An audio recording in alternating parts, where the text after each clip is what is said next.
In the early 1930s, teachers in Butte, Montana were fed up with mistreatment from the school board. My mother's contract, in it she is going to get $140 per month. But when she presented to get her paycheck, they looked at this and said, oh, your address is the same as your sister's. You're living in the same home. You don't need $140 a month.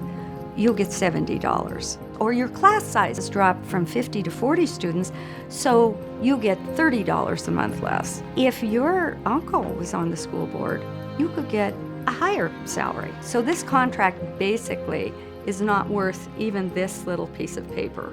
The school board voted to reduce teachers' wages, but they weren't cutting anybody else's wages in the district. So these four women met at the American Candy Shop knowing that they had to do something to change the unfairness of these contracts. They happened to be in the perfect place to do that. Butte, Montana was the Gibraltar of unionism in the West. They had this cult of unionism that kind of grew across the mining region. When the teachers went to organize their union, they went to the Silverboard Trades and Labor Council. And they're the ones that actually said, well, you should go talk to the American Federation of Teachers. With advice from AFT headquarters in Chicago, they made a bold proposal to the school board, a salary schedule. That's where the Butte Trades and Labor Council comes in. This is how we do unions here. Same work, same pay. And it passed. They're overjoyed. And the letters go back to Chicago, and we've done it, we've passed it. I think Chicago's surprised. They ended up getting the first single salary schedule in Montana and in the nation, so it was pretty progressive. This didn't sit well with conservatives, who took control of the school board the following year and attempted to void the contract. Silver Bowl Trades and Labor Council suggested let's do a boycott. Some of these school district board members were business owners within the community. Among all union people of any union in the city of Butte, you're banned. Nobody can support your business. There was a grocer, they stopped going to his grocery store. The famous story in Butte is the body of one of their relatives was at an undertaker. They find out they're on the unfair list and they grab that body out and they bring it to another undertaker. Whoever controlled the heat in the schools, they go and they say, we're going to turn off the heat unless you support the teachers union. And so it was December that the first collective bargaining agreement between a school board and a teachers union in the United States is settled.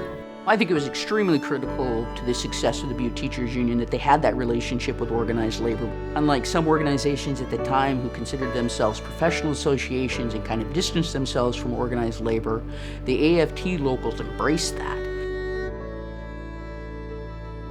The AFT formed to be part of the trade union movement because they knew that to be part of this collective of workers, not only would they have a stronger voice, but they also knew that the AFL believed in public education.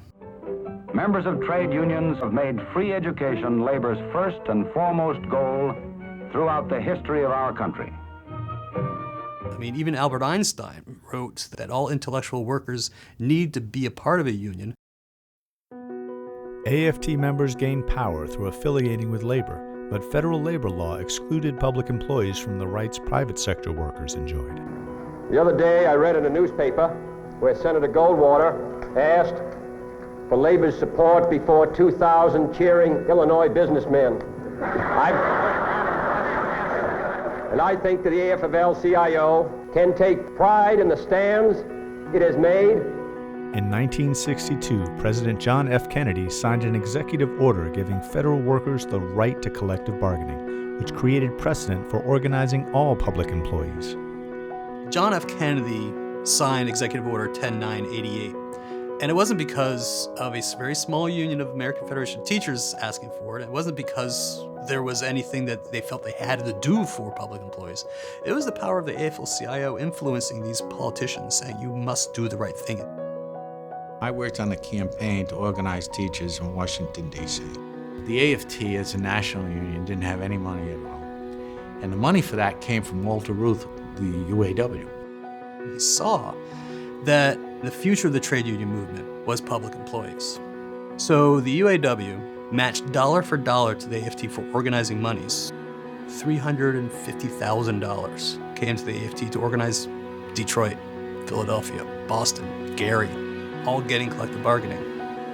Tripling membership over 10 years, AFT became self-sufficient, but continued to leverage labor's influence. When Fashion Institute professors were trying to organize, they went to Louis Stuhlberg, who was both a trustee for the Institute and president of the International Ladies Garment Workers Union. They went to him to talk about it would really raise the faculty's morale to have a union here, to have a contract.